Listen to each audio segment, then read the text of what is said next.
In the months leading up to Ifeyinwa's return, Ifatu's behavior in Ngwa had only worsened.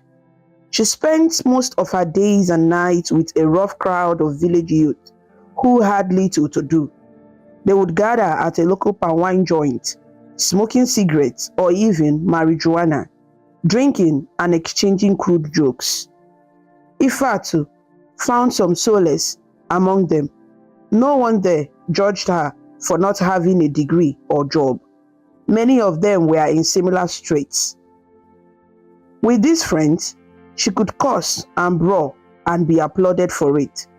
Over time, she even started participating in pretty mischief around town, snatching roasted corn from a vendor and running off laughing, taunting younger kids on their way home from school, or scaring a widow's goat just for entertainment.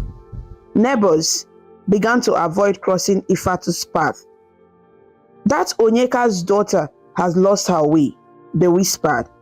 "Such a shame, when her twin is the pride of us all."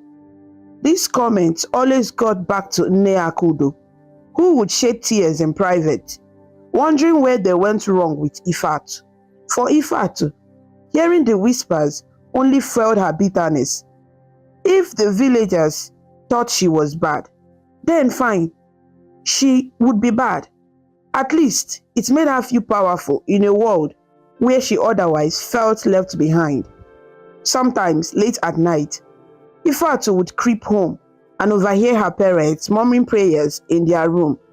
They prayed for her by name, asking God to guide their troubled child back to the right path. Ifatu, lying on her bed in the dark, would cover her ears. Those prayers tugged at a part of her she didn't want to acknowledge, the part that still yearned for her parents' approval and love. It was easier to pretend she didn't care.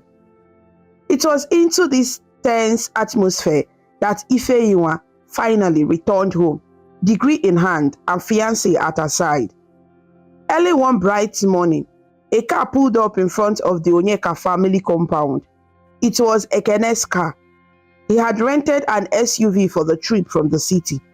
He stepped out first in a crisp shirt and jeans, tall and confident, yet with a respectful demeanor. He walked around to open the door for Ifeyinwa, who emerged, looking radiant in a simple green dress. "Papa, Mama," Ifeyinwa squealed, rushing forward as her parents came out to greet her. She hugged them tightly, all smiles and tears of happiness. "Welcome, welcome, my daughter," Mazi Onyeka boomed, holding her at arm's length to marvel at how she had grown into a young lady. Nne Akudo was crying openly, thanking God over and over for this reunion and blessing. They turned to Ekene and welcomed him warmly. He bent slightly in respect as he shook Mazi Onyeka's hand and accepted Nne Akudo's motherly hug. "You're welcome, my son," they said, making him feel at ease immediately with their kindness. Meanwhile, Ifatu lingered by the doorway, watching the scene with her arms crossed. Her sister looked even more beautiful than she remembered. Education and happiness had given her a special glow. Seeing Ifeyinwa's genuine tears of joy at being home and the pride shining on their parents' faces was like a knife twisting in Ifatu's guts. But she had resolved to play it cool, at least for now. She plastered on a natural expression as the group moved toward the house. Ifeyinwa finally noticed her standing there in the shadows of the doorway. For a split second, an uncertain silence passed between the twins. It had been years since they had seen each other in person. Since that day, one left in a flurry of anger and the other in a haze of pain. "Sister, I have missed you," Ifeyinwa said softly, stepping forward. She wasn't sure if a hug would be welcomed, so she hovered a moment, smiling hopefully. "Welcome back," Ifatu said simply, her tone hard to read. Perhaps noticing the tension, Nne Akudo gently nudged them. "Ifatu, come help your sister with her bag, Mwam." she suggested, trying to encourage some interaction. Ifeatu stepped out and took the heavy suitcase that Ekene had lifted from the car trunk. As she did, Ekene smiled and said, "Thank you, Ifeatu. I've heard a lot about you." Ifeatu raised an eyebrow. "I'm sure you have," she replied, not returning the smile. Ifeyinwa bit her lip but tried to keep the atmosphere light. "It's good to see you, sister," she offered again gently. Was all Ifeatu managed as she carried the bag inside, avoiding her twins' eyes.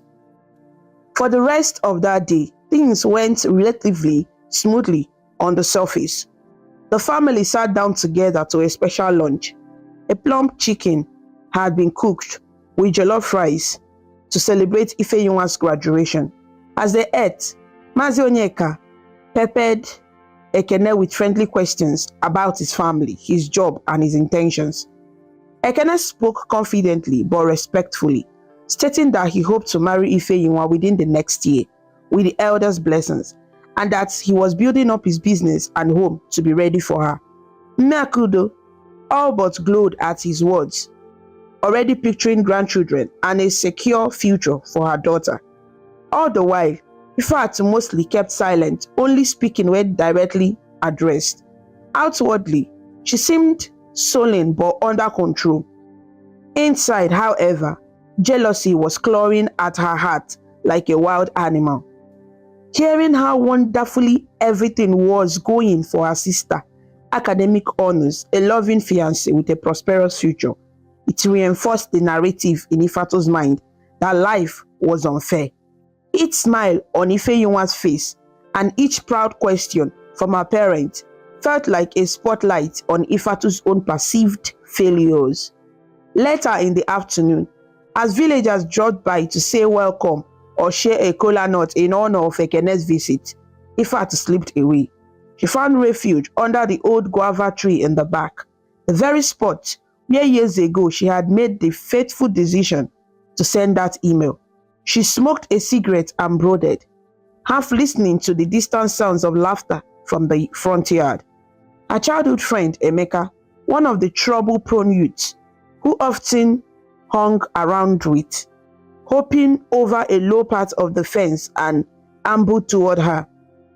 "Why are you hiding back here?" Emeka teased, plucking a guava and biting into it. "I hear your doctor sister is home with her big man from Lagos." He said it playfully, but even that felt like mockery to Ifeatu. "Go to hell, Emeka," she muttered, blowing smoke aside. Emeka raised his hands in surrender. "No vex, just joking." He peered toward the house. "So, are we still on for tonight?" Ifeatu nodded softly. "Yes, meet at the schoolyard after dark," she said under her breath. Emeka grinned and slipped away the way he came, like a shadow. Unknown to the family, Ifeatu had confided in a few of her gang about Ekene's day's visit. She painted Ekene as an arrogant city boy trying to steal her sister away, and she shared her bitterness with them. They, being loyal in their rough way, agreed to help her teach him a lesson, or at least scare him off. In truth, Ifeatu herself hadn't decided exactly what to do. Her thoughts ranged from humiliating Emeka in front of Ifeyinwa to something more drastic like frightening him enough that he would leave and never return. In her jealous mind, anything that would derail her sister's perfect happiness was on the table. That evening, as twilight settled, Ifeyinwa found a moment to talk to her twin alone. The visitors had gone, and the men, Ekene and Mazi Onyeka, were outside inspecting the goat pen. While Nnakudo washed up in the kitchen, Ifeyinwa cornered Ifeatu in the small hallway by their bedroom. Ifeyinwa had to stand on tiptoe to quietly close the glass window near the hall, ensuring some privacy. She then spoke softly. "Sister, I know things have been difficult. I'm sorry I wasn't around. I always prayed for you, you know." "Prayed for me?" Ifeatu replied with a short, harsh laugh. "Why? I'm not dead or sick." Ifeyinwa paused, gathering courage, then said, "I prayed that you would find happiness like I did." I know we haven't been close, but I want you to know I still care about you. At these words, something broke loose in Ifat. Perhaps it was the unconditional kindness, her sister's voice, or the weight of being back home with so many emotions swelling. Tears suddenly sprang to her eyes before she could stop them. She quickly turned away to hide them. In a voice barely above a whisper, she said, I want to apologize. Ifeyinwa blinked, hardly believing what she heard. Her own eyes damped. Her kind heart immediately melted at this sign of remorse. Oh, sister, I forgive you. I've never held anything against you, she said, stepping forward to take Ifatu's hand. To Ifeyinwa's further astonishment, Ifatu went down on her knees, a traditional gesture of seeking forgiveness and showing humility.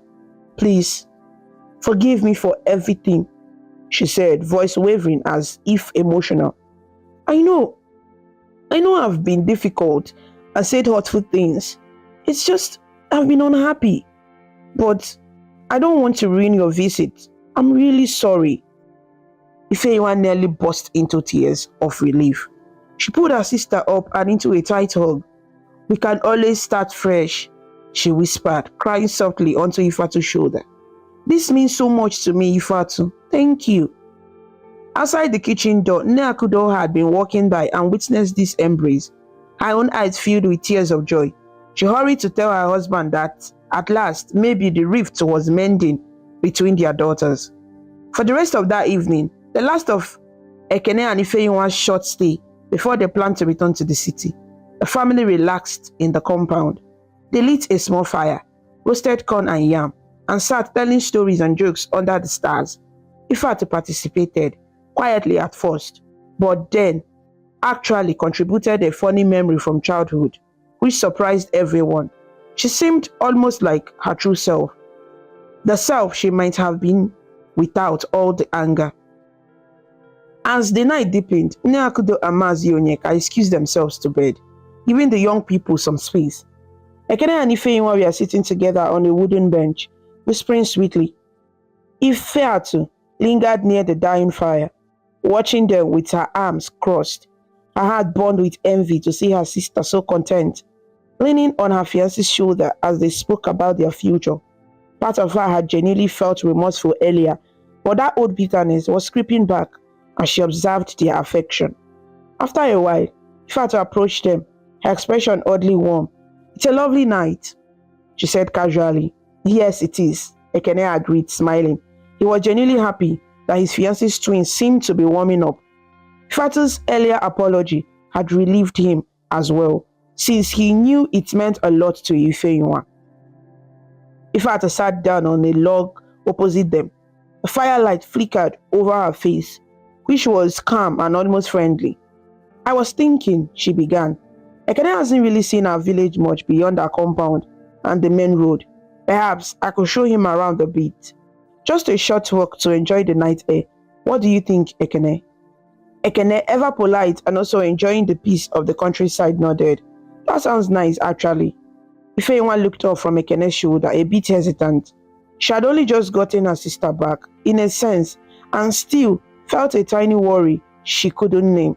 But she also wanted to encourage this newfound goodwill between them. All right, she smiled, masking her unease. I will stay and tidy up here. You two go ahead and enjoy the walk. Are you sure? Ekene asked, giving her hand a gentle squeeze. Yes, go on. I will join you soon if I finish quickly, she replied. In her heart, she thought maybe this would be a chance for her twin and her fiancé to bond a bit without her there. A step forward, becoming real siblings. So with that, Ekene got up and followed Ifat out of the gate. Ifat led the way down the village path, which was lit faintly by the moon and dotted with fireflies. The sound of cricket and distant drums from a neighboring community's festival filled the warm night air. For a few minutes, they walked in silence. Ifat took him toward an area near the primary school, a spot where during the day children played soccer, but at night it was deserted and lined by bushes. Unknown to Ekene, she knew her friends would be waiting nearby. hidden in the shadows of the schoolyard grove. Ekene, trying to break the silence as they strode, said kindly, I'm really glad you and Ifeyinwa made up. It means a lot to her, and to me as well. Ifatu's jaw tightened for a second, but she forced a small nod. I guess it was overdue, she lied smoothly. They turned a corner by the dark schoolyard, and suddenly, figures emerged from the shadows. What? Ekene started, but he was cut off as three shapes lunged at him. In an instant, a cloth bag was thrown over his head from behind, while two others grabbed his arms. He shouted in alarm and tried to struggle, but strong hands held him fast. Keep quiet, one of the attackers hissed, pressing something sharp, a knife or a broken bottle, Ekene couldn't tell, against his side.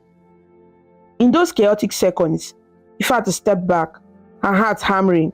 She hadn't physically grabbed him, but she stood as a lookout while her friends executed the plan. It was more violent than she had anticipated. Panic fled within her as she heard Ekene's muffled cries, but there was no turning back now. They dragged Ekene, who was strong and fought hard, into the bushes. One of the boys, Emeka, landed a hard blow to Ekene's stomach, knocking the wind out of him and finally subduing him enough to tie his wrist with a coarse rope. Please, take anything you want, Ekene gasped out, thinking it was robbery. We don't want your money, sneered Emeka. Though, in truth, they had considered robbing him too. Just shut up, or we will hurt you more. They hauled their captive to an old shed behind the school, which they had chosen as a temporary hideout. They shoved him inside, tying his legs for good measure, and left the bag loosely over his head so he couldn't easily identify them.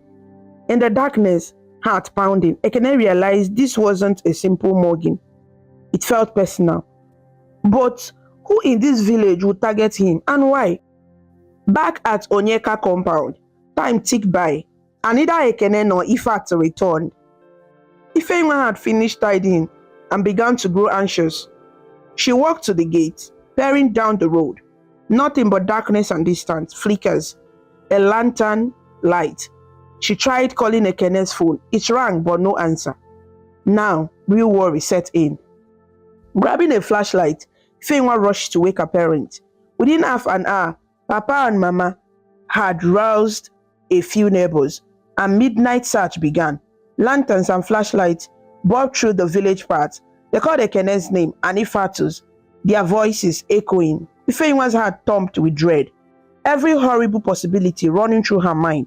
She found it odd that both were missing. What could have happened to them together? Could they have been in an accident? Did they get lost? She tried not to imagine worse. It wasn't until early morning that there was any sign. As the first pale light of dawn broke, Ifatu walked back into the compound alone. Her clothes were smeared with dirt, and her face had a few scratches from branches in the bush. She looked tired but otherwise okay. The family, gathered in the yard in confusion and fear, turned as she entered. Where is Ekene? Ifeyinwa nearly screamed, running up to her sister. What happened? Where have you been? Ifatu quickly donned an act of exhaustion and nonchalance. She had spent the last few hours with her gang, deliberating on what to even do with Ekene. Eventually, fearing the situation would get out of hand, she instructed them to scare him a bit and then let him go on the nearest main road where it was safe, telling him never to return. Whether they had done so yet, she didn't know. Now, facing her family, she just wanted to deflect everything. He's gone, she said flatly, avoiding eye contact. Gone? Gone where? Back to the city? Mazi Onyeka asked, stepping forward with a stern, bewildered look. He left, back to the city, Ifatu answered with a shrug, then added in a mocking tone, he said he's no longer interested in her. A stunned silence made her words. Ifeyinwa shook her head.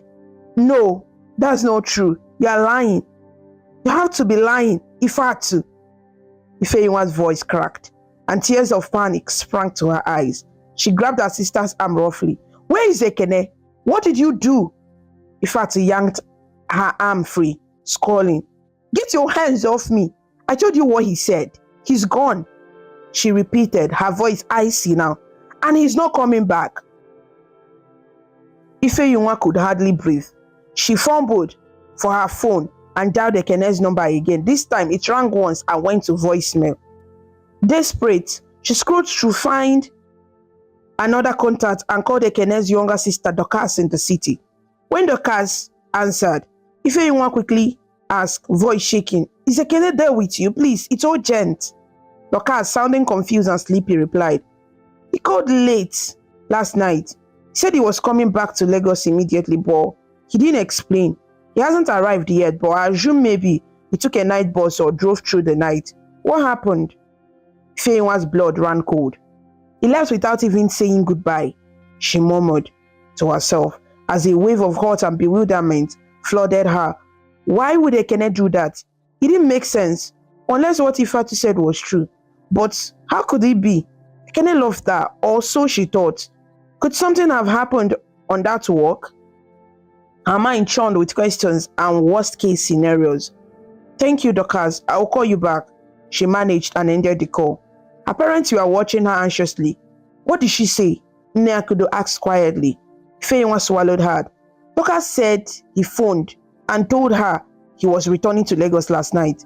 He looked upset and she didn't know why. Mazi Onyeka frowned deeply, looking from Ifatu to Ifeyinwa.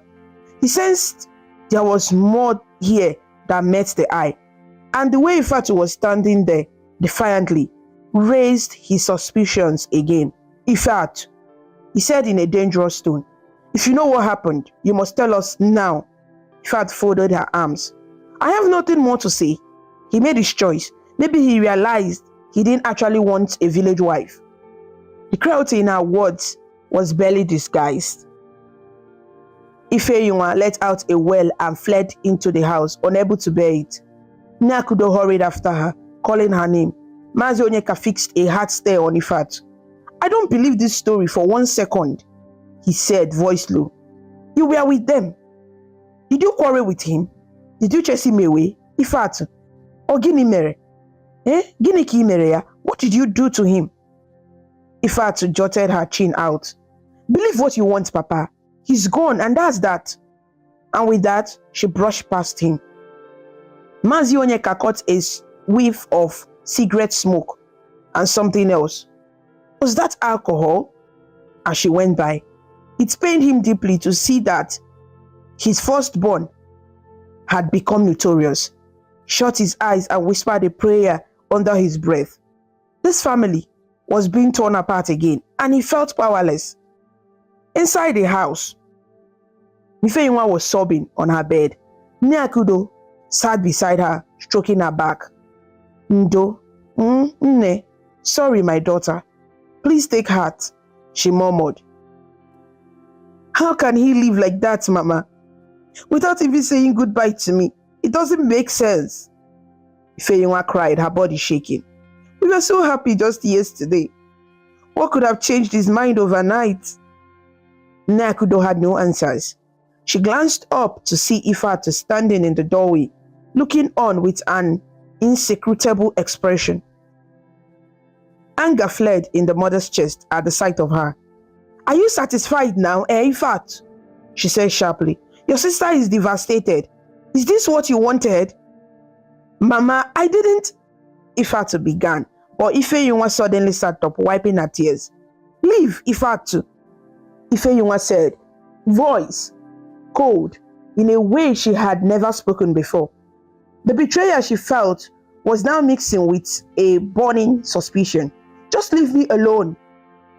If Ifatu was stung by that, she didn't show it. She shrugged and left the front of the house. As she stepped out onto the porch, she saw her father by the gate, talking in low tones to a neighbor who had joined the search earlier. Word would spread soon that Ekene left, and tongues would wag. But Ifatu didn't care about gossip at this point. Let them talk. She walked away from the compound entirely, needing to put distance between herself and the scene of Ifeyinwa sobbing. She told her parents she was going to check something in the village, but really, she wandered aimlessly for a while. trying to sort out her own tumbling thoughts. There was an unexpected pang of guilt in her gut. Seeing the raw hurt on Ifeyinwa's face had not been as satisfying as she imagined. It actually made her stomach feel hollow. But then she remembered Ekene's arms around her twin. The look of bliss on Ifeyinwa's face earlier that night. The jealousy flared again, and she convinced herself it was better this way. She is better off without him. They all are. Ifa argued internally. He would have taken her far away, and I can't let that happen. I won't let her win at everything. Toward afternoon, after Ifeyinwa had spent the day in despair and Ifatu was still nowhere to be seen at home, Ifeyinwa's phone chimed with a text message. It was from Dorcas in Lagos. With trembling hands, Ifeyinwa opened it, and what she read made her gasp. Ifeyinwa, I just spoke to my brother. Please don't be mad at him until you know what happened. He's not himself. He said your sister and her friends drugged him last night. Ifatu took advantage of him and recorded it. She then used the video to blackmail him into saying he didn't want you. He thought he had no choice. I'm so sorry. He didn't know what to do. He's in a mess right now. Ifeyinwa's eyes raced over the message again and again, as if trying to make sure she understood. Her hands began to shake violently. Mama! Papa! She screamed, her voice a mix of rage and anguish. Neakudo Amazi Onyeka rushed into the room, alarmed. What is it? What happened? Her mother asked, fearing some new tragedy. Ifeyinwa wordlessly thrust her phone toward them. Mazi Onyeka took it and read the text, his face contorting with shock and disgust. As the meaning sank in, Neakudo read over his shoulder, then clapped a hand over her mouth. Hell, Chime! She shouted. She drugged Ekene, blackmailed him. Our Ifatu? Mazi Onyeka's voice was hollow. He felt sick. He had known Ifatu was troubled, angry, even cruel at times. But this level of malice was beyond anything he imagined. Ifeyinwa stood, wiping her eyes. Her sadness had transformed into a fierce resolve. We have to call the police, Papa. This is a crime. What she did to Ekene, what they did, it's criminal. And look what she did to me. Her voice broke, but she steadied it. I can't let this go. Mazi Onyeka slowly lowered himself into a chair, as if suddenly exhausted.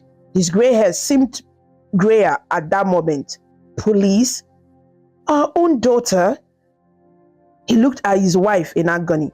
Neakudo knelt in front of Ifeyinwa, grabbing her hands. My child, Biko. Think carefully. She's your sister.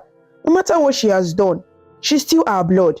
If you involve the police, it will bring so much shame. It could ruin her life completely. Mama, Ifeyinwa said, her tone softening only slightly. She has ruined lives. Ekene could have died if things went wrong. He was hurt, and me. She tried to ruin my life too. How can you ask me to just overlook that? Neakudo burst into tears. What do you want us to do? Ifatu is not well. She's not thinking right. Prison will destroy her. I beg you, don't do that to your twin. We can find another way. We'll make her apologize. We'll beg Ekene for forgiveness. Please, Nwam, eh? Ifeyinwa looked to her father. He had buried his face in his palms. He was a proud man, and involving the authorities in family matters was anathema to him.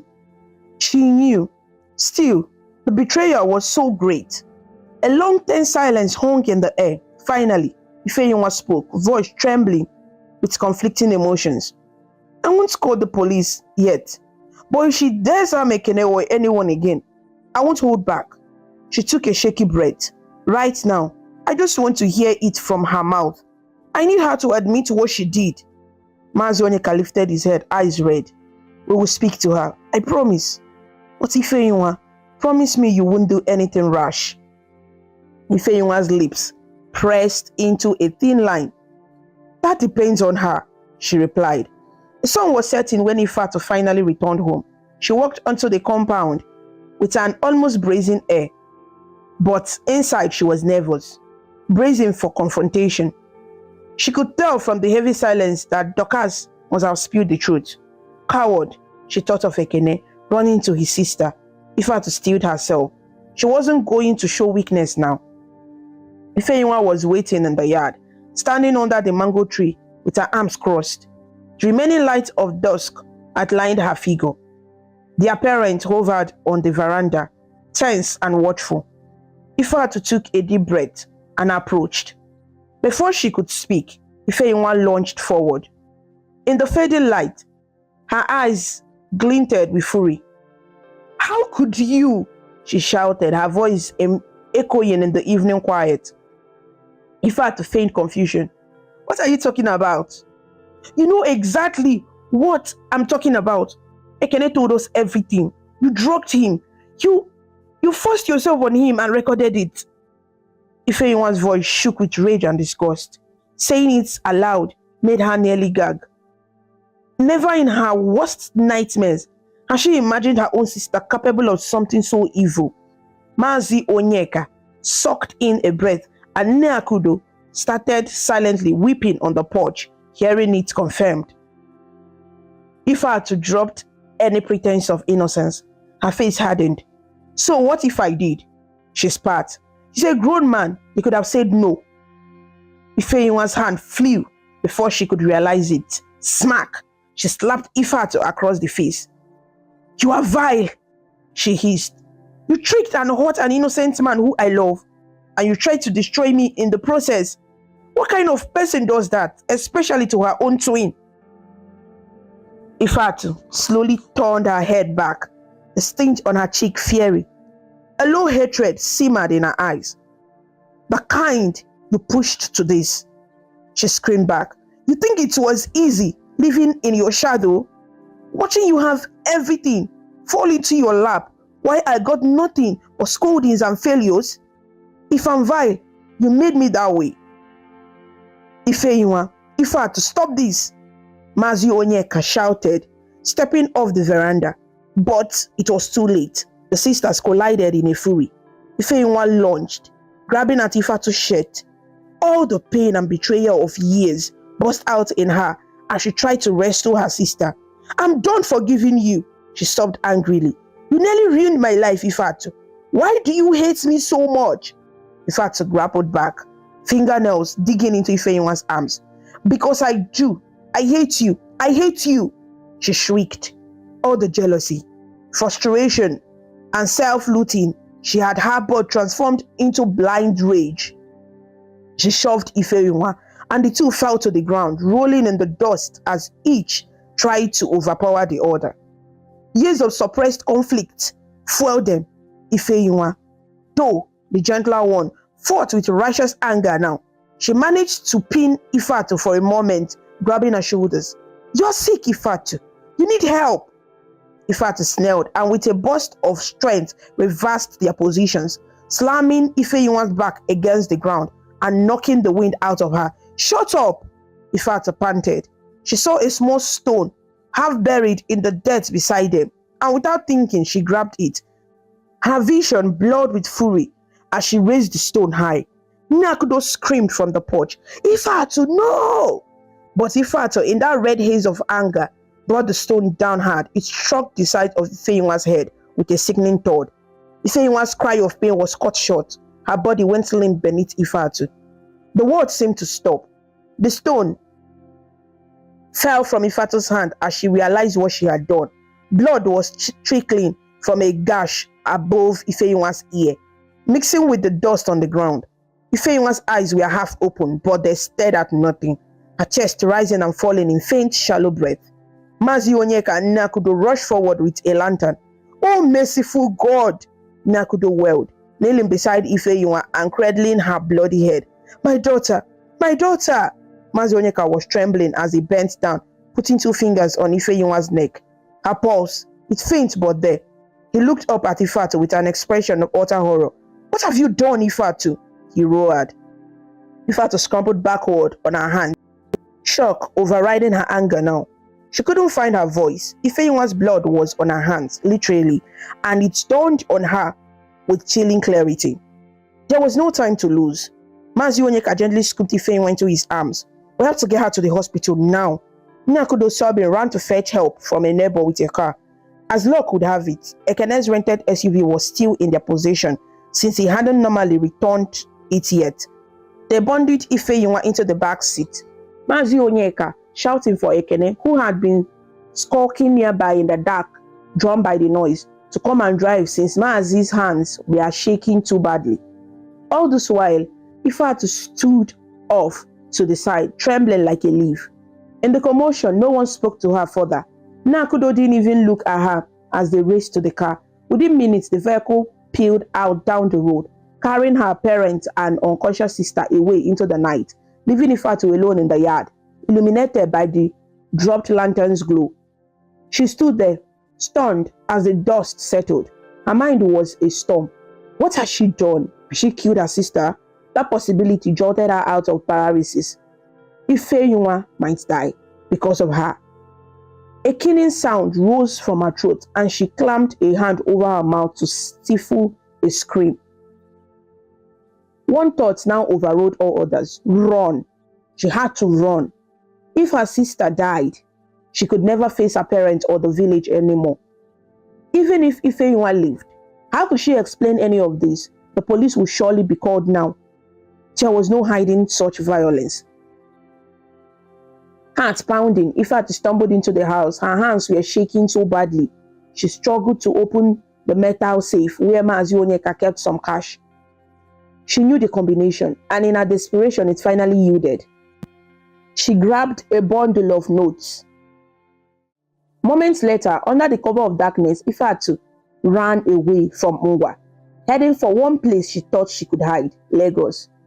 The city was a teeming mass where a single girl could disappear, and it was far from the reach of her village's immediate wrath. She also had one more twisted idea in mind. In Lagos was Ekene, the man who had defied her. Perhaps she could still salvage some revenge or force something out of this disaster. As the trees and familiar huts of Ngwa blurred past, Ifeatu stared out of the window. Tears she didn't understand, grief, fear, regret streamed down her cheeks. It's all her fault, she whispered brokenly to herself. It's all Ifeyinwa's fault. If she hadn't been born, if I wasn't a twin, I wouldn't be like this. Yet, even as she said it, some part of her soul felt the lie. Each mile that increased the distance from her family drove the knife of guilt deeper into her heart. Back in Ngwa, the sun rose on a household in shambles. Neighbors learned of the tragedy, and a few women gathered to pray in the Onyeka's yard. Ifeyinwa was alive, but barely. The small clinic in the nearest town had stabilized her, and then directed the family to rush her to the teaching hospital in the city for better care. She was in coma, the doctor said, due to a severe head injury. Only time would tell if and when she might wake up. Mazi Onyeka stayed by Ifeyinwa's side at the hospital, holding her hand and whispering prayers, his tears falling freely. Nnakudo returned home to fetch supplies and was greeted by the emptiness of their compound, the silence of Ifeatu's absence. She found the safe open and money missing. It didn't take much to piece together that Ifeatu had run away. Despite everything, Nnakudo's heart ached anew. One daughter lay at death's door. The other had likely fled in fear and disgrace. She knelt on the floor of the bedroom, clutching Ifeyinwa's pillow to her chest, and wailed, pouring out every ounce of sorrow, regret, and desperate hope that somehow this nightmare would end. Days turned into weeks. Ifeyinwa remained in a coma, a fragile body connected to IV drips and monitors. Ekene, upon hearing of her condition, was devastated. He had been dealing with his own turmoil in Lagos. After escaping Ifeatu's gang, they eventually dumped him, bruised but alive, on the outskirts of town, where he managed to get help. He had gone straight home and confided in Dorcas. Enraged, Dorcas had insisted he inform Ifeyinwa, which he did through that text, only to later learn Ifeyinwa was now fighting for her life because of a confrontation with her sister. Ekene traveled back to the region as soon as he could, torn by guilt and grief. He visited the hospital daily, bringing flowers that remained unacknowledged on the bedside table, speaking softly to Ifeyinwa about the future he still prayed they would have, begging her to come back to them. A month later, Ifatu's flight to Lagos did not bring her the freedom she expected. She decided to visit Ekene's upscale duplex apartment, having found the address in Ekene's car at the village. Like a spectre in the night, when Ekene opened his door, thinking perhaps his sister had forgotten something, he recoiled in shock and anger at the sight of Ifatu. She looked disheveled, eyes bloodshot as she pushed her way inside. "What are you doing here?" Ekene backed, instinctively stepping back. This was the woman who had drugged and violated him. He felt a surge of nausea just being near her. Ifatu tried to steady her voice. "Ekene, please, I need help," she said, attempting a pitiable expression. "If anyone attacked me and I had to run, I'm pregnant," she lied desperately, the falsehood coming to her in a flash. "That night, you and I'm carrying your child." Ekene's jaw dropped in utter disbelief and disgust. "You're out of your mind," he growled. "Get out before I throw you out." But Ifatu doubled down, pulling out her phone. "I still have the video. If you don't accept me and this baby, I will tell the police you raped me. Who do you think they will believe? I have proof. We did it. And I will say you drugged me." Her eyes were wild, the look of someone clutching at any means to survive. Ekene's hands curled into fists.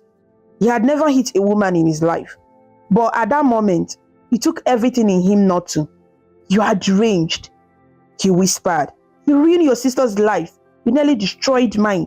And now you want, what, marriage?" He advanced on her. And for the first time, Ifatu felt true fear toward him. "Marry me. Give my baby a name," she stammered, backing up. Or I will press charges. I already did." It was a bluff. She hadn't yet. But Ekene didn't know that. In fact, Ekene's neighbor had already called the police quietly when he heard shouting. Within minutes, 2 officers arrived at the door, responding to what they thought was a domestic disturbance. When they saw a distraught woman and an angry man, they separated them to ask questions. "She's lying, officer," Ekene said firmly, after Ifatu dramatically wailed that he had impregnated her and refused to marry her, and that he had even assaulted her. "My name is Ekene Obi. I have never touched this woman willingly. In fact, I want to report her for assault and blackmail." He then recounted with remarkable composure how Ifatu had orchestrated his kidnapping and drugging, and how she was now inventing a pregnancy to extort him. At first, the officers were wary. Such claims and counterclaims were tricky, but Ekene was well-spoken, clearly educated, and when Dorcas, who had been in the next room, came forward with text messages, evidence, and explanations, the truth of the bizarre started to crystallize. Ifatu, seeing the tide turn, made a break for the door, but a third officer called in as things escalated, caught her before she could escape. They confiscated her phone, on which they indeed found the incriminating video of Ekene in a semi-conscious state, with Ifatu posing the scene. This, combined with Ekene's statement and messages Dorcas provided, painted a damning picture of Ifatu's actions. Within a day, charges were filed against Ifatu for assault, sexual assault, blackmail, and making false statements to police, and she had indeed by then tried to claim rape. Her family, informed through some relatives in Lagos, refused to come to her aid. They were drowning in their own crisis with Ifeyinwa. Besides, Mazi Onyeka flatly couldn't bring himself to defend Ifatu this time. Realizing she was utterly alone, Ifatu finally broke down during interrogation. Perhaps it was the weight of all her deeds finally crushing her spirit, or perhaps a silver of conscience cutting through. She confessed to everything. She admitted she had never been pregnant, that she lied about Ekene raping her, that she had arranged the kidnapping and seduced him under duress. The legal process moved forward, and Ifatu was remanded in custody awaiting trial. As she sat in a bleak cell day after day, all she could think about was Ifeyinwa. She peppered the few visitors she had, a court-appointed lawyer mostly, with anxious questions. Is my sister alive? Did she wake up? When word finally came that Ifeyinwa was still in a coma, Ifeatu felt a strange mix of relief and frustration. Relieved that she hadn't killed her, but frustrated that Ifeyinwa hadn't disappeared either. In that moment, she even thought, if she never wakes, maybe everyone will forget and I won't look like the monster in comparison. Such was the twisted state of her mind. Months passed. Ifeyinwa remained unconscious in the hospital, though doctors noted small signs that her brain activity was encouraging. Ekene visited daily when he could, as did her parents. Dorcas came often too. She had become good friends with Ifeyinwa over the shared audio, and she kept vigil with Ekene, sometimes even bringing a laptop to the hospital room so they could play Ifeyinwa's favorite gospel music, hoping the sound might coax her back. Mazi Onyeka and Nene Akudo took turns going home to keep the house running, but life had lost its color for them. They spoke little, prayed much, and aged years in a matter of weeks. And Ifeatu, she awaited her sentencing. Having pled guilty to multiple charges, the day of reckoning came in a small Lagos courtroom. She stood thinner than before, her once fierce eyes now dull. When asked if she had anything to say, she simply shook her head. There was nothing left to say.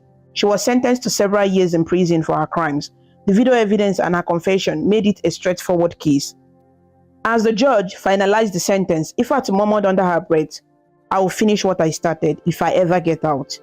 It was just loud enough for the policeman beside her to hear, who frowned in pity or perhaps fear for her soul. In that moment, Ifeatu didn't care about the law or even about herself. All she cared about was that Ifeyinwa, according to the last update she had, was still alive.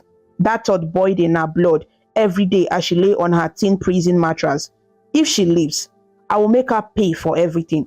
It was irrational, twisted logic, but hate was all Ifeatu had left to hold on to. Nearly 5 months after the fateful night, a quiet miracle happened. Ekene was sitting by Ifeyinwa's hospital bed one cool afternoon, gently reading aloud from one of her favorite books, when he felt a faint pressure on his head. He stopped, thinking he imagined it, but then it came again. His eyes darted to Ifeyinwa's face, her eyelid fluttered. "Doctor! Nurse!" he shouted, his heart pounding with hope and disbelief. By the time Mazi Onyeka, who had been napping in a chair, jerked awake and Nekudo rushed in from the corridor, Ifeyinwa's eyes were open, unfocused at first, but undeniably open. "Ify, my love, can you hear me?" Ekene said, kneeling by her. Ifeyinwa's gaze slowly moved, as if adjusting to light after a long darkness. Her throat was too dry to speak, but her lips parted. She saw Ekene's face, her father's starry eyes, her mother's sobbing grin behind him. A single tear rolled down Ifeyinwa's cheek. She managed the faintest nod. A cry of joy rang out in the hospital ward. Nne Akudo nearly collapsed to her knees, thanking God. Mazi Onyeka was shouting praises to heaven between laughter and tears. Ekene pressed Ifeyinwa's hand to his forehead, weeping openly. Over the next hours, doctors examined Ifeyinwa and confirmed the miraculous. She had emerged from the coma with her cognitive faculties intact. Though weak and disoriented, it would take time and therapy for her to fully recover physically, but they expected a good prognosis. It felt as though the entire world that had been holding its breath for months finally exhaled. Ifeyinwa's first quiet words, once given water, were "Mama, Papa," assuring her parents she knew them. Then, looking at Ekene's very hopeful face, she whispered, "Ekene, you came back. I'm here. I'm here." He choked out, bringing her hand to his lips. "I will never leave you again." In the flurry of relief and overwhelming emotion, the subject of Ifeatu did not come up immediately. But a few days later, as Ifeyinwa gained strength, the truth could not be avoided. She awoke from confused dreams one morning and asked in a trembling voice, "Where is Ifeatu?" A heavy silence filled the hospital room. Mazi Onyeka cleared his throat. Gently, he explained to Ifeyinwa all that had transpired after she was hurt. That Ifeatu had run away, that she had been arrested in Lagos, that she had been sentenced and was in prison. He spared some of the worst details, but Ifeyinwa, listening with tears spilling, understood enough. "She's alive then?" Ifeyinwa said softly. It wasn't a question so much as a realization. Her twin was alive but locked away. Her life essentially ruined. Even Ekene interjected tenderly. I know it's hard to hear, but she made her choices, love. None of this was your fault. Ifeyinwa nodded weakly, though her heart ached. It was hard to reconcile. The little sister she once adored with the criminal being described. With her characteristic resilience, Ifeyinwa focused on healing. Ekene stayed by her side through her rehabilitation, helping her relearn how to walk steadily, eat solid foods, rebuild her strength. Her graduation and job plans had been derailed by the coma, but new opportunities eventually presented themselves. One of her professors arranged for her to join a research project once she was ready, giving her something positive to look forward to. A few months after Ifeyinwa awoke, once she was well enough to travel short distances, Ekene proposed to her again properly, this time at a hospital garden where he had first taken her to a walk during recovery. On bent knee, with her parents and Dorcas as witnesses, he asked her to marry him, promising to cherish her forever and leave the past behind. Ifeyinwa, tears of joy in her eyes, said yes without hesitation. They decided not to wait too long. Life is too unpredictable to delay happiness, Ifeyinwa said. A small wedding was planned in Ifeyinwa's hometown church once she was fully recovered. It was a bright, bittersweet day. Ifeyinwa looked radiant in her ivory lace gown, Ekene dashing in his suit. Mazi Onyeka walked his daughter down the aisle with pride, and Inakudo was practically glowing with motherly joy. Yet, an undercurrent of sorrow touched their hearts. There was an empty seat where Ifatu, as the twin sister, would have been. Mazi Onyeka had made the decision not to tell Ifatu about the wedding. She was only months into her prison term, and given her last words and state of mind, they worried any contact could stir trouble. Still, as a small nod to her sister, Ifeyinwa carried a single tiger lily in her bouquet, Ifatu's favorite flower when they were kids, a detail no one else knew about her. After the vows were exchanged and the couple were pronounced husband and wife, a new chapter truly began for Ifeyinwa. She moved with Ekene to the city of Lagos, where together they worked on growing Ekene's tech business, and Ifeyinwa later took up a role in research lab as planned. They built a home filled with love and mutual respect. Over time, laughter returned easily to Ifeyinwa's life, yet the shadow of her twin sister's fate was something she never completely forgot. 5 years passed in what felt like the blink of an eye. Ifeyinwa and Ekene's marriage was a happy and fruitful one. They are settled in a pleasant suburb on the outskirts of Lagos, balancing the hustle of the city with a calm home life. The years brought 2 beautiful children. Their first child, a daughter named Maya, was now 4 years old, bright, inquisitive, and already showing a spark of her mother's gentleness and her father's confidence. Their second, a boy named Daniel, had just turned 2, boisterous and always trailing after his big sister. Ifeyinwa poured her love into her family. She often marveled at how life had transformed. From the quiet village girl who feared her own twin, she had grown into a confident woman, a mother, and a respected professional each night. She and Ekene would check on their sleeping children and whisper thanks for the peace they had earned. However, peace in life is sometimes like the eye of a storm, calm but surrounded by brewing trouble. Unknown to Ifeyinwa and Ekene, the storms of Ifatu's hatred had not passed. It had merely been delayed. Ifatu's prison term had not been for life. She was young and it was her first major conviction, so she received a term of several years with a decent behavior and a bit of overcrowding in the prisons.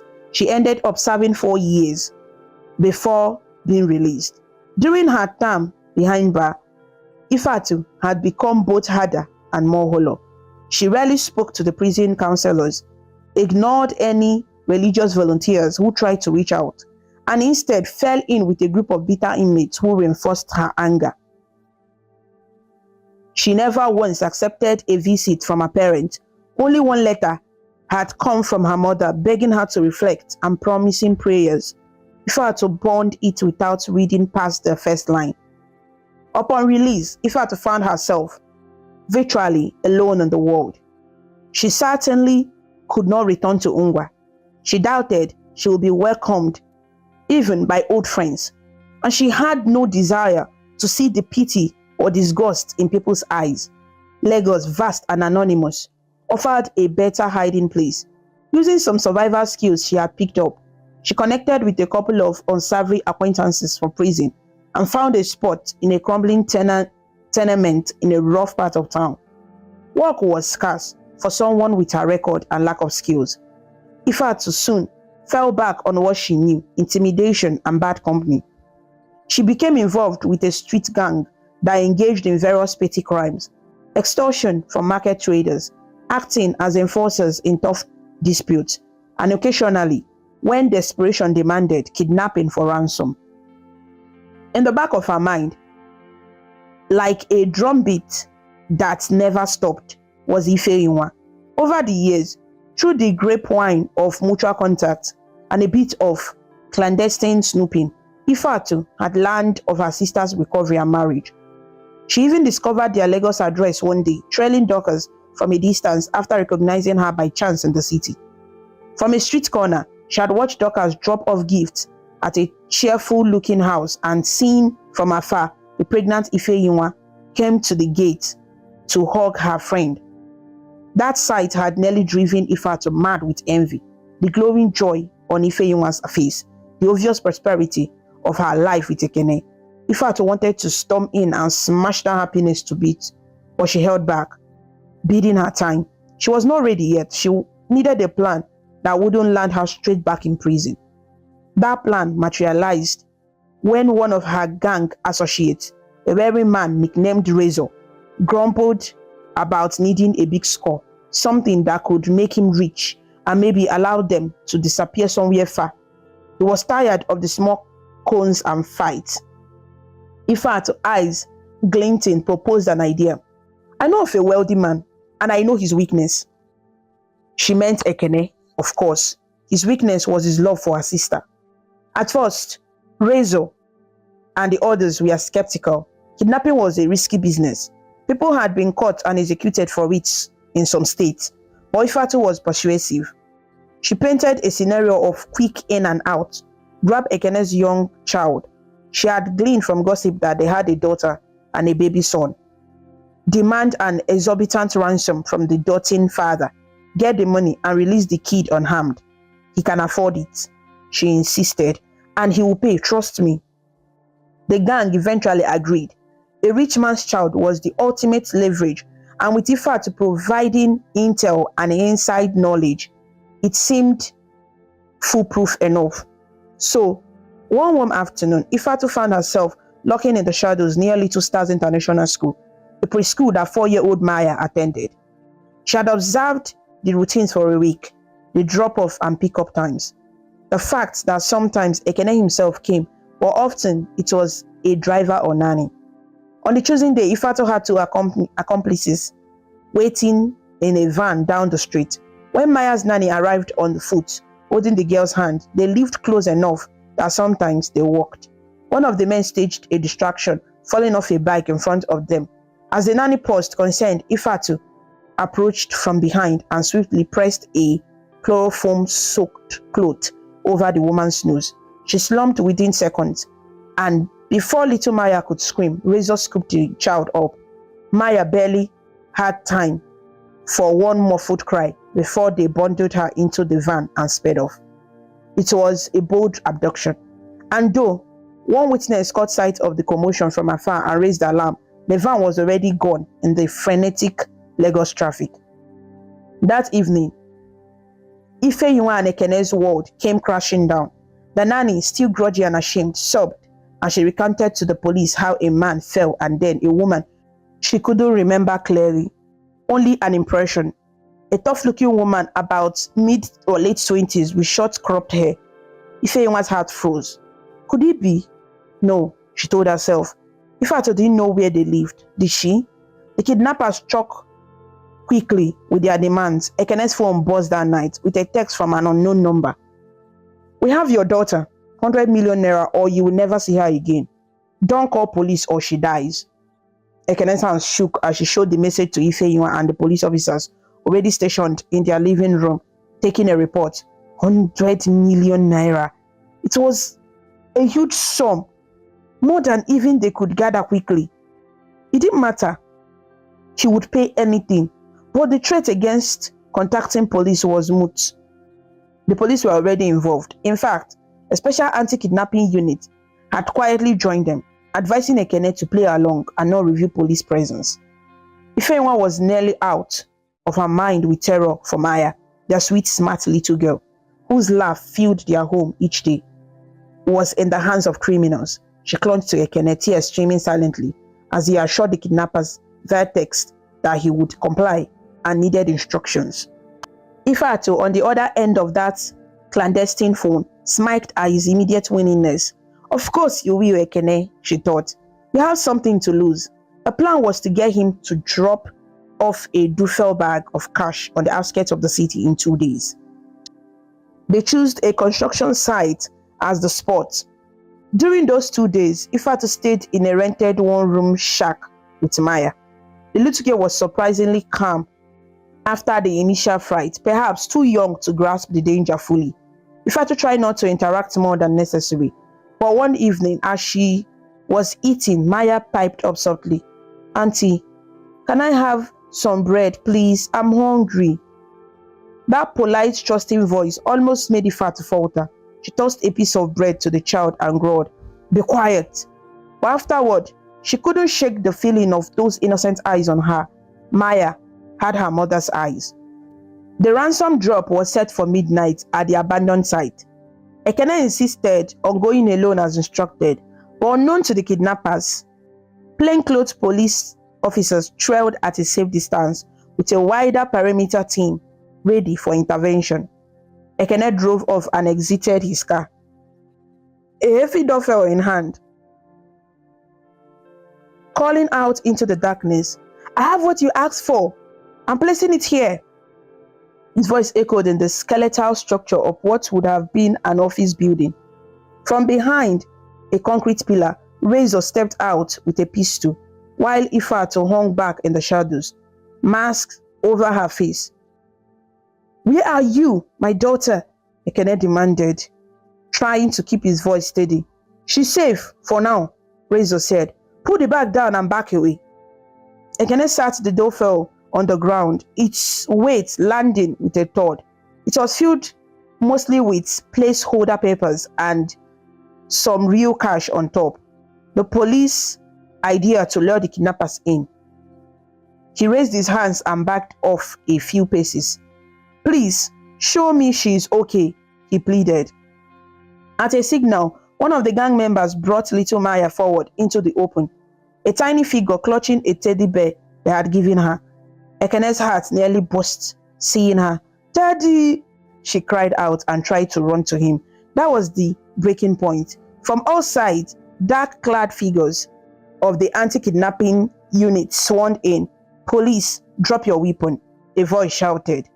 Chaos erupted. Razor fired a shot in panic, grazing a wall. In the commotion, Ifeatu, realizing the plan was foiled, grabbed Maya by the arm and started dragging her back towards the van, which was parked nearby, with its engine running and driver ready.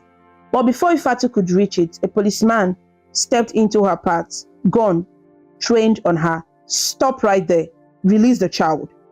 Ifeatu halted, eyes darting. She was surrounded. Maya whimpered, "Auntie, you are hurting me." As Ifeatu's grip tightened in desperation, seeing no escape, Ifeatu actually lifted the child and held her in rough embrace, almost like a shield. Ekene broke from the officers and ran towards them. "Ifeatu!" he roared, recognizing her despite the mask, perhaps by her stance, or maybe he just knew. "If you want to blame someone, blame me, not an innocent child. Let her go." Hearing her name confirmed by Ekene, the police moved carefully. "So it's a family matter," one murmured to another. They had suspected as much from Ifeyinwa's story. For a moment, time froze as Ifeatu's gaze met Ekene's across the distance. Then Ifeatu's eyes flickered to the small face pressed against her. Something perhaps human in her relented, and she set Maya down. The child stumbled and immediately ran as fast as her little legs could carry her straight into her father's arms, crying. At that, Ifatu simply raised her hands in surrender. 2 officers rushed in and tackled her to the ground, cuffing her in seconds. She didn't resist. It was over. The days that followed, Maya was declared safe and unharmed, much to Ifeyinwa's unspeakable relief. When the police formally presented the kidnappers in custody, Ifeyinwa and Ekene attended the briefing. Ifeyinwa's face went white as chalk when she saw Ifatu looking tired, defiant, and utterly unrepentant. Ifatu in turn locked eyes with her twin one last time. There was no apology there, no remorse, only hatred as she led the way. The legal outcome was swift, giving Ifatu's prior record and the severity of kidnapping a minor for ransom, capital offense in many jurisdictions. The judge made an example of her. She was sentenced to life imprisonment. Her accomplices received heavy sentences as well. When the dust settled, Ifeyinwa felt a strange mix of emotions, profound sorrow that her own sister had gone so far astray, and an overwhelming gratitude that her daughter was back safe. The villagers in Ongwa heard of the tale through the grapevine with heavy hearts. What a tragedy, they said, that twin daughters of a decent family could end up one a hero mother and the other a valiant in jail. Some chalked it up to say destiny, chi, or old generational curses. Others simply shook their heads. A week after the sentencing, Ifeyinwa decided to do something that both her parents advised her against. She wanted to visit Ifatu in prison. What good will it do? Mazionyeka asked gently. Haven't we all been through enough? But Ifeyinwa's heart needed closure. She needed to know why. Why her sister's love had soared to such hate. So one grey morning, Ifeyinwa found herself sitting on one side of a thick glass partition, a phone receiver pressed to her ear waiting. On the other side, escorted by a guard, Ifatu shuffled in wearing prison garb. She sat and picked up the other phone, eyeing her twin through the glass. For a long moment, neither spoke. Ifeyinwa couldn't help it. Tears filled her eyes as she beheld the sister she had grown up with, now so hardened and gaunt. Ifatu, she began, voice quivering. Why? Ifatu leaned forward, and in her eyes burned that familiar fire of resentment. Why? She repeated, voice dripping venom. You want to know why I hate you? Ifeyinwa's breath caught. She nodded slowly. Ifatu's lips twisted in a snare. Because you took everything, Ifeyinwa. From the moment we were born, you were the favorite. Don't try to deny it. She snapped when Ifeyinwa opened her mouth to protest. Papa and Mama adored you. The village adored you. You got the brains, the looks, the praise. And what did I get? Scoldings, disappointment. I was always second. No, I was nothing. That's not true, Ifeyinwa said softly. You choose. I choose nothing. Ifatu sneered, banging her free hand on the counter on her side. The guard cast a warning look, but she continued. I tried to be one person. I tried to be my own person. And all I got was compared to you, or told to be more like you. You. Her eyes gleamed with unshed tears of fury. I was never enough, and you barely even defended me. You just kept shining like it wasn't killing me. Ifeyinwa started to cry. Sister, I never wanted you to feel that way. I loved you. I looked up to you. I always hoped we would succeed together. I tried to help. Your help was pity. Ifatu spat. Save your tears, Ifeyinwa. I don't need them. Look at you, still perfect even now. Sitting there with your expensive blouse and your crocodile tears, with a husband and children waiting for you at home. What do I have? Chains and a cell. A heavy silence fell. Ifeyinwa trembled, trying to find words. Ifatu, I'm so sorry for everything. I never ever meant for our lives to turn out like this. Ifatu stared at her, that hatred still smoldering. But behind it, perhaps a deep unspoken pain. It doesn't matter what you meant, she replied hoarsely. This is how it is. Some of us are born to lose. They sat in silence for a moment, then gulf between them filled with tears of pain. Finally, Ifeyinwa wiped her tears. I needed to see you, to hear it from you. I wish, her voice broke. I wish things could have been different. I pray for you, sister. I still do. Maybe one day you will find peace. Ifeatu looked almost startled for an instant, as if the notion of someone praying for her was foreign. Then her face hardened again. She slowly hung up the receiver without another word and stood up. Before the guard led her away, Ifeatu mounted something through the glass. Ifeyinwa was not sure, but it looks like I hate you. A final verdict between them. Ifeyinwa left the prison with a heavy heart. Outside, Ekene was waiting by the car with open arms. She fell into them, sobbing quietly. It went as I expected, he asked gently. Ifeyinwa nodded against his chest. She still hates me, nothing I said reached her. They drove back to their home, where Neakudo was watching little Maya and baby Daniel. That evening, after the children were put to bed, Maya had been extra clingy since returning, and Ifeyinwa stayed by her until she fell asleep. Ifeyinwa and her parents sat on the living room couch. Ifeyinwa recounted the conversation with Ifeatu. Mazi Onyeka closed his eyes in sorrow, while Neakudo wept softly. I have lost one daughter, Neakudo said, shaking her head. But thank God I did not lose both. She reached over and held Ifeyinwa's hand with one of hers and Ekene's with the other. We must focus on what we have. Ifeatu made her own choice. We can only pray for her soul now. Mazi Onyeka, eyes glistening, added, not a day will go by that I won't regret how things turned out. Perhaps I was too harsh on her at times. Or maybe we didn't see how deeply she was hurting. I don't know. Ifeyinwa pressed her head to her father's shoulder.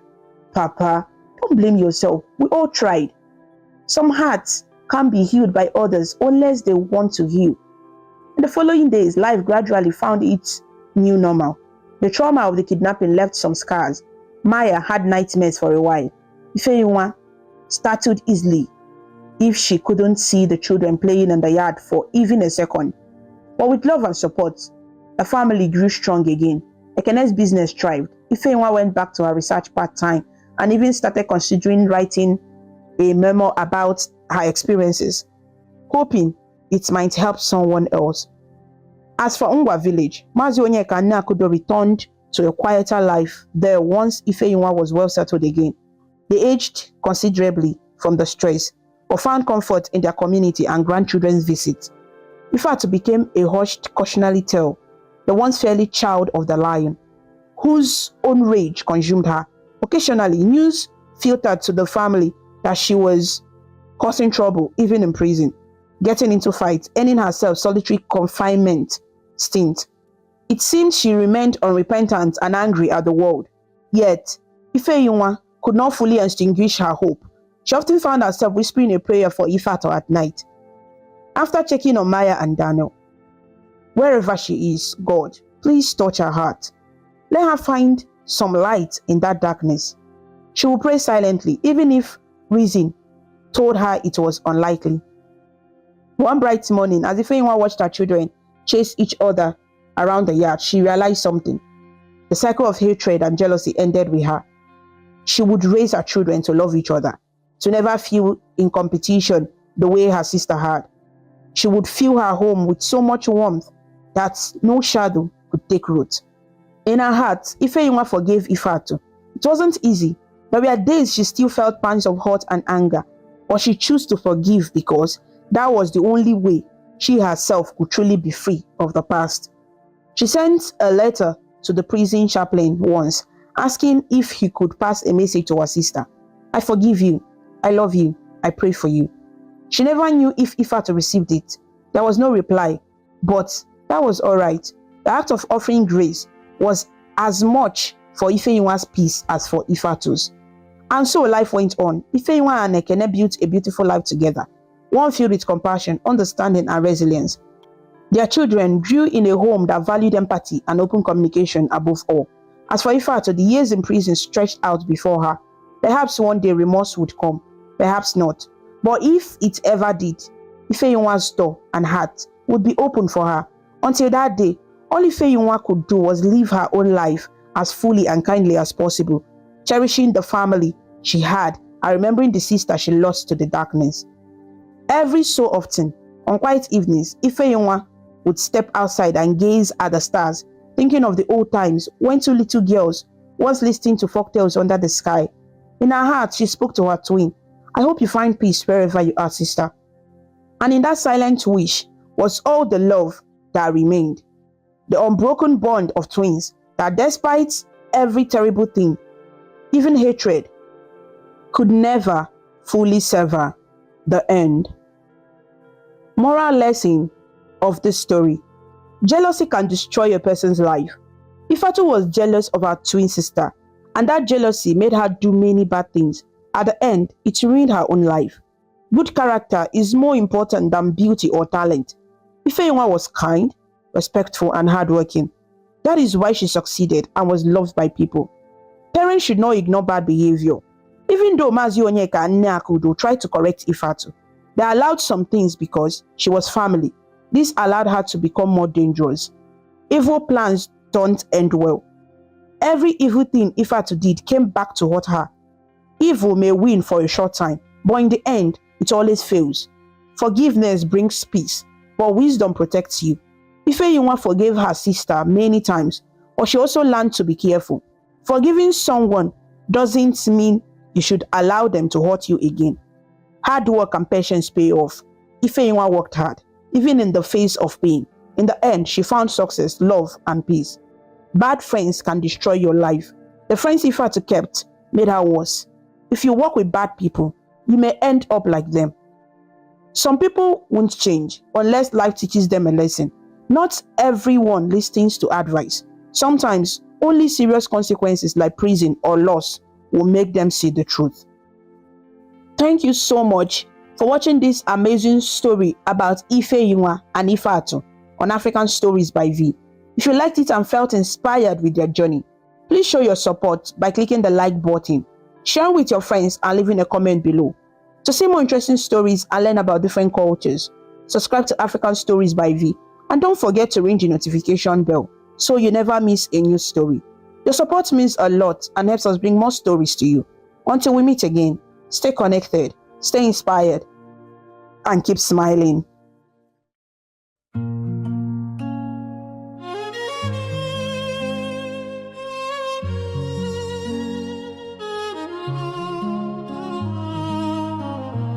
I see your face in every dream, but your eyes don't smile at me. We came from the same small world, but you fly while I can't breathe. My sister, my shadow. Why do you hate me so? We shared a room, we shared a name, but your heart feels cold as stone. Well, sister, my shadow. Why do you hate me so? We shared a room, we shared a name, but your heart feels cold as stone.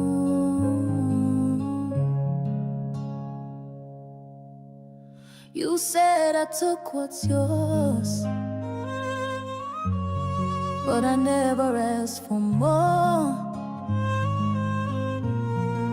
I only wanted love and peace, not to be the one you were. Will we ever laugh again, or has the damage gone too far? I reach for you, but you pull away and leave me with the scar. My sister, my shadow. Why do you hate me so? We shared a wound, we shared a name, but your heart feels cold as stone. My sister, my shadow. Why do you We shared a room, we shared a name, but your heart feels cold as stone.